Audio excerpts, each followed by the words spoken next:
एक मरतबा एक खातून, एक औरत बाबा फरीद गंज शकर रहमतुल्लाह ताला अलैह की बारगाह में हाजिर हुई और आकर फरियाद करने लगी, या सैयदी मेरी 3 बेटियां हैं, इनकी शादी करवानी है, मेरे पास घर में कोई साजो सामान नहीं, कुछ नहीं मेरे पास। बाबा फरीद ने अपने खादिमों से कहा कि चेक करो दरगाह में जो कुछ भी हो इस औरत को दे दो।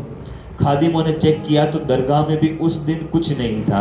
उस दिन लोगों को देकर इन्होंने सारा अपना माल सदका कर दिया था, सदका और खैरात।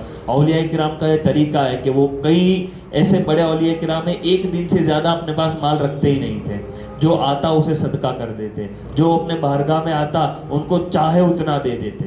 तो उस दिन बाबा फरीद की दरगाह में कुछ नहीं था, बाबा फरीदुद्दीन गंज शकर की बारगाह में।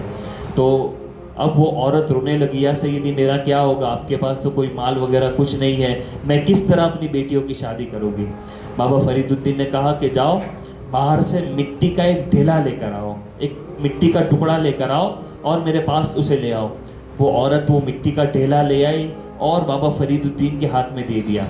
बाबा फरीदुद्दीन रहमतुल्लाह ताला अलैह ने अब उस ढेले पर ज़ोर ज़ोर से सूरह इखलास पढ़ना शुरू किया, कुल हुवल्लाह शरीफ पढ़ना। कुल हुवल्लाह शरीफ पढ़ के आपने उस पर दम किया ना, तो देखने वाले देखते हैं कि वो मिट्टी का ढेला सोना बन गया था। बाबा फरीदुद्दीन की ये करामत। वो औरत को आपने ढेला दे दिया।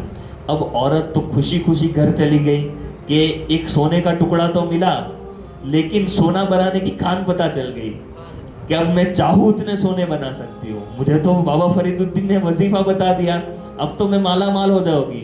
वो औरत घर गई, अब मिट्टी के ढेले लेकर शुरू हो गई सूरह इखलास पढ़ना, दम करना, सूरह इखलास पढ़ना, दम करना। 3 दिन हो गए, मिट्टी सोना नहीं बनी। 3 दिन हो गए, मिट्टी का कुछ नहीं हुआ। वो औरत परेशान होकर बाबा फरीद की बारगाह में आई, या सैयदी आपने सूरह इखलास पढ़ी तो सोना बन गई, मैं सूरह इखलास 3 दिन से पढ़ रही हूँ लेकिन वो भी पत्थर ही है। बाबा फरीद फरमाते हैं कि तूने वजीफा तो वही किया जो मैंने किया, लेकिन तेरे पास फरीद की ज़बान नहीं है, तेरे पास फरीद वाली ज़बान नहीं है। तो ये बाबा फरीदुद्दीन गंज शकर, इस हिकायत से हमें 1-2 बातें पता चली। पहली तो ये कि औलिया किराम के पास कोई भी जाता है ना, खाली हाथ नहीं लौटता। औलिया किराम के बारगाह से आपको कुछ ना कुछ तो मिलता ही है। कोई भी बंदा वलियों की दरबार से खाली नहीं लौटता। हाजतमंदों को अगर देने के लिए बज़ाहिर कुछ ना हो ना, अपने खुसूसी पावर्स, अपने खुसूसी इख्तियारात यूज़ करके जो अल्लाह ने दिए, उससे मिट्टी को सोना बनाकर लोगों को खैरात करते हैं। अल्लाह वालों की ज़बान की तासीर भी हमें इस वाक़ये से पता चली। हम अभी लेकर बैठ जाए बिस्मिल्लाह शरीफ पढ़ना, कुल हुवल्लाह पढ़ना, मिट्टी पर हम दम करने लगे, हमारी मिट्टी सोना नहीं बनेगी, हमारी ज़बान में वो तासीर नहीं है। अल्लाह ने वो तासीर अपने वलियों को दी है, औलिया किराम की ज़बान में वो तासीर होती है।